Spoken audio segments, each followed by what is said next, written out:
So hello everyone, this is Dr. Vishal Johari. Right now you are watching MBBS मतलब जौहरी MBBS और ये है अपने एडकॉम का पार्ट 2 जिसके अंदर आज अपन दूसरे इंपॉर्टेंट टॉपिक देखने वाले हैं जो यूनिवर्सिटी एग्जाम में आते हैं। So ऑलरेडी एडकॉम का फुल फॉर्म में पार्ट 1 वीडियो में एक्सप्लेन कर चुका था। एडकॉम का ए से मतलब होता है एटीट्यूड, जो सही डॉक्टर बनने के लिए आपको चाहिए रहता है। ईटी से मतलब है एथिक्स और कॉम से मतलब होता है कम्युनिकेशन। इसके पार्ट 1 वीडियो में अपन ने जाना था अपना सबसे important short note, cadaver is our first teacher, explain this, कि कैडवर अपना पहला टीचर क्यों है, आप इसे एक्सप्लेन करिए। अगर आपने नहीं देखा तो आप डिस्क्रिप्शन पे जाना, आपको वीडियो मिल जाएगा। आज अपन देखने वाले हैं दूसरे इंपॉर्टेंट टॉपिक जो कि अपना होता है discuss the importance of communication skills for a doctor. Direct short note में आता है कि एक कम्युनिकेशन स्किल क्यों जरूरी है डॉक्टर के लिए। आप मन से हर कुछ लिख के आते हो, मैं आपको प्रॉपर एक्सप्लेन करूंगा किस पॉइंट में आपको लिखना है, क्या आपको लिखने वाले हैं, और एक डॉक्टर बनने वाले हो आप तो जरूरी क्यों है आपके लिए। फिर what is the role of Indian medical graduate, ये सिर्फ एक शॉर्ट नोट में आता है 1 नंबर में, वो भी मैं आपको आज के टॉपिक में बता दूंगा। उसके अलावा ये जितने भी मेरे नोट्स हैं ये ऑलरेडी आप मेरा ऐप डाउनलोड करो, नीचे है डिस्क्रिप्शन में लिंक, उसके अंदर फ्री ऑफ कॉस्ट में मैं आपको सारी पीडीएफ मिल जाएगी मेरे ऐप पे। बुक्स है, इंपॉर्टेंट टॉपिक है, फ्लो चार्ट और एनाटॉमी खत्म करनी है तो 30 दिन में एक ऐसा कोर्स है वो भी मिलेगा। बाकी टेलीग्राम पे भी पूरी पीडीएफ मैंने फ्री में दे रखी है यार आपके लिए, पूरी मेहनत दिल से। सो शॉर्ट नोट में ये टॉपिक आता है लिखने कैसे। पहले आपको ऐसा पॉइंट डाल के लिखोगे तो ज्यादा अच्छे नंबर मिलेंगे। अब इसका इंपॉर्टेंस क्या है, एक कम्युनिकेशन डॉक्टर की क्यों जरूरी है अपन वो जानते हैं। तो इसमें सबसे पहला पॉइंट जो आपको लिखना है वो है बिल्ड ट्रस्ट एंड सेटिस्फैक्शन। याद रखना, मान लीजिए कभी आपको भी कभी ना कभी कोई बीमारी हुई होगी, आप जब भी किसी डॉक्टर के पास जाते हैं तो डॉक्टर कितने कामली आपसे बात करता है, आपसे प्यार से बिठाएगा, आपसे पूछेगा बेटा तुम्हारी बीमारी क्या है। जब तक आप शांत नहीं होंगे वो बोलेगा नहीं, इसको बोलते हैं गुड लिसनर।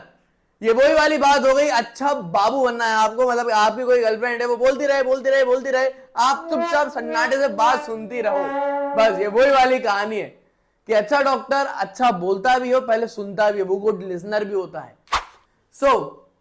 इससे क्या होता है, पेशेंट के बीच में आप एक ट्रस्ट बिल्ड कर पाते हो और पेशेंट को सेटिस्फैक्शन देखते हो। So when doctor listen well, जब डॉक्टर आपकी पूरी दिक्कत अच्छे से सुनता है, फिर वो सही तरीके से स्पीक क्लियरली, मतलब ज्यादा अंग्रेजी नहीं झाड़नी, शशि थरूर नहीं बनना है। अगर पेशेंट को नहीं आती इंग्लिश तो आप हिंदी में बात करें, आराम से आप एक्सप्लेन करें। Patient trust them more, patient ज्यादा ट्रस्ट करते हैं और लीडिंग टू बेटर सेटिस्फैक्शन, उनको ज्यादा बेटर सेटिस्फैक्शन होता है। ये चीज तुम खुद से मन से लिख पाते क्या? दैट्स व्हाई मेरी एडकॉम की सीरीज फॉलो करो, एग्जाम में अच्छे नंबर आएंगे, क्योंकि एक क्वेश्चन यूनिवर्सिटी में आता ही आता है एडकॉम से। फिर इंप्रूव ट्रीटमेंट अडेरेंस, याद रखना good communication reduce non compliance, मतलब कि अगर आप सही तरीके से कम्युनिकेशन करोगे तो गलती होने के चांसेस कम हो जाएंगे। अगर आपका कम्युनिकेशन पुअर है तो याद रखना पेशेंट आपका ट्रीटमेंट फॉलो नहीं करेगा। करीबन 19% ऐसा होता है, अगर डॉक्टर अच्छे से बात नहीं करता तो पेशेंट नहीं करेगा फॉलो ट्रीटमेंट, 19% चांसेस ये होते हैं, स्टडी ने कहा है। फिर सबसे ज्यादा जरूरी जो होता है ना, enhance empathy and emotional support. यार है ना, आप डॉक्टर बन रहे हो, बहुत ही ज्यादा नोबल प्रोफेशन है यार। सबसे पहले doctor show empathy, help patient, cope the emotionally. सबसे पहले कोई अगर आ रहा है आपका पेशेंट, तो आपको कोई आ रहा है बोल रहा है साहब कमर में दर्द है, आप ये रिएक्ट नहीं कर सकते कमर में दर्द है, क्या बात है, हमारी दादी को भी हुआ करता था, बहुत ही गुजर चुकी हैं अब। भाई ये हरकत नहीं देना है, आपको एम्पैथी दिखाना है। एक कहावत है, अगर पेशेंट बोल रहा है कि सर अगर मैं जूता पहनता हूं तो मुझे दर्द होता है, तो उतना आपको भी वही फील होना चाहिए, वही जूता इमेजिनरी आप जूता पहने और आपको वही उतना ही दर्द होना चाहिए, इतनी एम्पैथी आप में होनी चाहिए। जब सामने वाला पेशेंट है ना दर्द हो रहा है तो आपको भी दर्द हो रहा है, आपको होना चाहिए यार कहां से दर्द हो रहा होगा, किस तरीके से हो रहा, कितने लेवल का दर्द है, क्रॉनिक पेन है कि एक्यूट पेन है। सो एम्पैथी शो करो, डॉक्टर शो एम्पैथी। जैसे आप पेशेंट को आप दिखाओगे कि नहीं मुझे आपकी केयर है, वो इमोशनली आपसे ऑटोमेटिकली अटैच हो जाएगा। अब इससे होगा क्या, जैसे आप एम्पैथी दिखाओगे ऑटोमेटिकली पेशेंट का पेन थोड़ा सा रिड्यूस हो जाता है ऑटोमेटिकली। याद रखना डॉक्टर की बोली से ही आधा इलाज तो हो जाता है, एंजाइटी कम हो जाती है, आप इवन मेडिकेशन भी वो सही तरीके से लेगा। याद रखना, आज मैं आपको पढ़ा रहा हूं, आपका आधा टेंशन आधा रिलीफ तो ऐसे ही हो रहा है, यार जौहरी सर हमारे साथ है, नोट्स दे रहे हैं, सब कुछ दे रहे हैं। This is the empathy. मैं आपका दर्द क्यों समझ पा रहा हूं, क्योंकि मैं भी कभी फर्स्ट ईयर में था, एडकॉम मैंने भी नहीं पढ़ा था, मन से लिख के आता था, नंबर नहीं मिलते थे, क्वेश्चन नहीं पता थे, मैंने सारे क्वेश्चन दिए। बूस्ट पेशेंट सेफ्टी, एक तरीके से आप पेशेंट की सेफ्टी आप बूस्ट कर रहे हो। Miss communication can cause medical error, याद रखना अगर आप सही तरीके से कम्युनिकेशन नहीं करोगे तो मेडिकल एरर हो सकते हैं। पेशेंट बोल रहा है दर्द हो रहा है, लेकिन आपने नहीं सुना कहां दर्द हो रहा है, आपने नॉर्मल पेन किलर लिख दिया, वो बोल रहा था यहां दर्द हो रहा है, अपेंडिक्स का दर्द था। Miss communication. ठीक है, स्ट्रेंथ प्रिडिक्टिव क्लिनिकल इफेक्टिवनेस, अगर आप सही तरीके से बात करेंगे तो आप क्लिनिकली चीजों को डायग्नोस सही तरीके से कर पाएंगे। Clear explanation help patient understand the condition, इसके बारे में मैं आपको बताता हूं। याद रखिएगा, मेरे पिताजी को कैंसर हुआ था, कैंसर था मतलब मेरे पिताजी को, अभी पिताजी मेरे स्वस्थ हैं। 2 साल पहले मैं उनको लेके गया था कोकिला बेन अस्पताल, मुंबई के अंदर है, वहां बहुत बड़े सर्जन थे, एमसीएच करे हुए थे, वेरी हम्बल इंसान था। उसने पूरा डायग्राम बनाया एनाटॉमी का कि किडनी ऐसी होती है, आपकी किडनी में यहां पे ये इतना बड़ा ट्यूमर है, पूरा डायग्राम बना के एक्सप्लेन करा। सो क्लियर एक्सप्लेनेशन, जब आप क्लियर एक्सप्लेनेशन दोगे तो पेशेंट ज्यादा रिलीफ फील करेगा। मेरे पापा तुरंत रिलीफ फील करने लगे थे, नहीं यार डॉक्टर तो बड़ा अच्छा है, पूरा एक्सप्लेन कर देता है। दैट इज वाई एनाटॉमी का एडकॉम बहुत जरूरी है। एनाटॉमी एक बेस है, जब बॉडी की संरचना ही नहीं पता होगी तो डॉक्टर कैसे बनोगे आप। This support share care planning, इस तरीके से आप किस तरीके से केयर करनी है उसकी पूरी प्लानिंग बताते हो, ठीक है ना। रिड्यूस डॉक्टर स्ट्रेस, एक तरीके से डॉक्टर का स्ट्रेस भी कम हो जाता है जब आप पेशेंट का स्ट्रेस कम कर देते हो। एक पॉजिटिव कनेक्शन बिल्डअप होता है। फिर बातें आती है सर सर हमें नहीं पता सर किस तरीके से बात करनी है, हम तो सर गांव से आवत है, छेनी खावत है, लिट्टी चोखा छेनी खावत है सर, हमें नहीं पता कैसे डॉक्टर बात करता है सर, हमें नहीं पता। आपको नहीं पता, मैं आपको सिखाता हूं डॉक्टर कैसे बात करता है। चलिए ये भी आपको लिखना है, how doctor can improve communication. सबसे पहले वर्बल क्लियरिटी, एकदम जिस भाषा में पेशेंट बात कर रहा है उसी भाषा में आपको बात करनी है। इसका मतलब ये नहीं है पेशेंट बोला है डॉक्टर साहब मने यहां दर्द हो रहा हो तो आपको भी ये नहीं बोलना कि ये आपको यहां दर्द हो रहा हो का। What is meaning of verbal clarity, अगर उसको हिंदी में समझ में आता है आप उसको हिंदी में क्लियर बोले कि देखो आपके पेट में दर्द है। अगर वो नहीं समझ रहा पेट तो मॉडल के जरिए दिखाएं ये पेट होता है। स्टोमक, आप स्टोमक बोल रहे हो तो समझ में नहीं आ रहा तो आप पेट बोलो, इस तरीके से चीजें होती है ना। नॉन वर्बल क्लूज आप मत दो, याद रखना आई कांटेक्ट मेंटेन करो सही तरीके से, काम टोन में बोलो, चिल्ला चोट मत करो, बड़े आराम से काम टोन में एक्टिव करो। एक्टिव लिसनिंग, याद रखना encourage patient to script, patient को बोलने दो, ये नहीं कि आप ही बोले जा रहे हो, पेशेंट को बोलने दो, स्पीक करने दो। आस्क ओपन एंडेड क्वेश्चन, याद रखना आपसे ऐसे क्वेश्चन पूछो जो वो आंसर दे पाए, फिर बाद में वो आपसे एक बार और आंसर दे, फिर पूरी समरी को आप सुनो कि पेशेंट बोलना क्या चाह रहा है।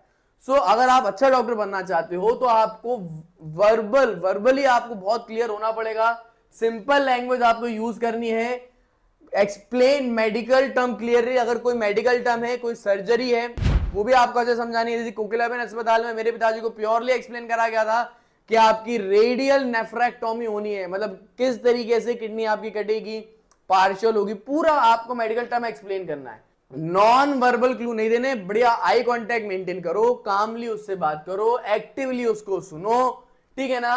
एम्पैथी का मतलब यह है आप इमोशनल बिल्डअप करो, I understand this is hard going a long way, मैं समझ पा रहा हूं ये आप पे क्या बीत रही होगी, ये बहुत ही मुश्किल समय है आप पे और आपकी फैमिली, बस इतना से ये लाइन आपने बोल दी, पेशेंट आप पे इमोशनली कनेक्टेड हो जाएगा।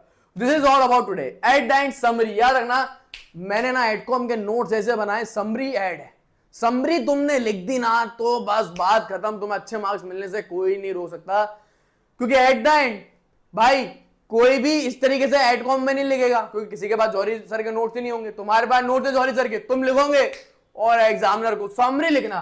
Good communication is an essential as clinical knowledge, good communication बहुत जरूरी है। गुड कम्युनिकेशन आप कब कर पाओगे, जब आपके पास अच्छा एनाटॉमी का नॉलेज होगा, तभी तो आप एक सर्जन एक्सप्लेन करेगा किडनी कहां है, कहां ट्यूमर हुआ है, ये बिल्ड करेगा ट्रस्ट, बूस्ट करेगा अडेरेंस, ये सेफ्टी बहुत ज्यादा एनहेंस करेगा पेशेंट का, सपोर्ट करेगा एम्पैथी, हेल्प करेगा डॉक्टर को मोटिवेट रखने के लिए।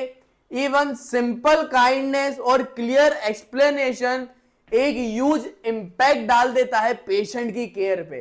सो ये पूरी समरी है, इस तरीके से आपको यूनिवर्सिटी एग्जाम में लिखना है। ये पूरे नोट्स मेरी टेलीग्राम पे, मेरे ऐप पे मिलेंगे। मेरे ऐप पे इसके आगे की एडकॉम की सारी वीडियो मिलेगी, फिजियोलॉजी का एडकॉम हो कि बायोकेमिस्ट्री का एडकॉम हो। एडकॉम को इग्नोर नहीं कर सकते, मन से नहीं लिख के आना है। मैं आपको सारे क्वेश्चन और पढ़ा भी रहा हूं। फिर आते हैं अपन अपना 1 नंबर का question, what is the role of Indian medical graduate. एक इंडियन मेडिकल ग्रेजुएट, एक एमबीबीएस करा हुआ है, एक बंदे का रोल क्या है। सबसे पहला रोल क्या है, क्लिनिशियन। हम आगे जाके आप एक क्लिनिशियन बन सकते हैं भाई। बच्चे ये वाइवा में भी नहीं बता पाते क्यों बनना है क्लिनिशियन, ताकि आप प्रिवेंट कर पाए किसी भी डिसीज को, प्रमोट करें हेल्थ केयर को, आप क्योर करें चीजों को। आप अगर पीएससी सीएससी मतलब कि जब छोटे जो हॉस्पिटल होते हैं वहां आप लीडर बनेंगे, आप उनके नर्सेज वगैरह को आप लीड करेंगे, आप एक अच्छे कम्युनिकेटर बनेंगे, आप पेशेंट से, फैमिली से, कलीग से बात करेंगे, है ना, लाइफ लॉन्ग लर्नर। अगर आप एक इंडियन मेडिकल ग्रेजुएटेड हो, लाइफ लॉन्ग लर्नर हो। आज भी मैं मेरे दोस्तों से, साथियों से, मेरे जूनियर सीनियर से सीखता हूं, मेरे में कोई ईगो नहीं है, मैं आज भी सब लोगों से सीखता हूं। फिर प्रोफेशनलिज्म, याद रखना, हमेशा एथिक्स मेंटेन करने हैं, प्रोफेशनलिज्म मेंटेन करना है। फिर ये जो है ना, ये नेक्स्ट वीडियो का टॉपिक है जो कि पढ़ाने वाला हूं, do and don'ts of doctor, कि एक डॉक्टर को क्या करना चाहिए और क्या नहीं करना चाहिए, ये बहुत जरूरी है भाई। अगर आप हरकत कर दोगे तो मेडिकल लाइसेंस चला जाएगा, तो ये पढ़ना बहुत जरूरी है। शॉर्ट नोट में भी आता है 5 नंबर में, हो सकता है आपके सेशनल एग्जाम में भी आया हो। नेक्स्ट वीडियो मिलेगी उसके ऊपर, नोट्स टेलीग्राम पे है, ऐप डाउनलोड करो, उसके अंदर रीजनिंग वगैरह में बहुत सारी चीजें लेके आता हूं। Make sure download my app. So thank for watching and keep learning. और आप लोगों के लिए इतनी मेहनत कर रहा हूं तो चैनल सब्सक्राइब तो करते ही जाओ।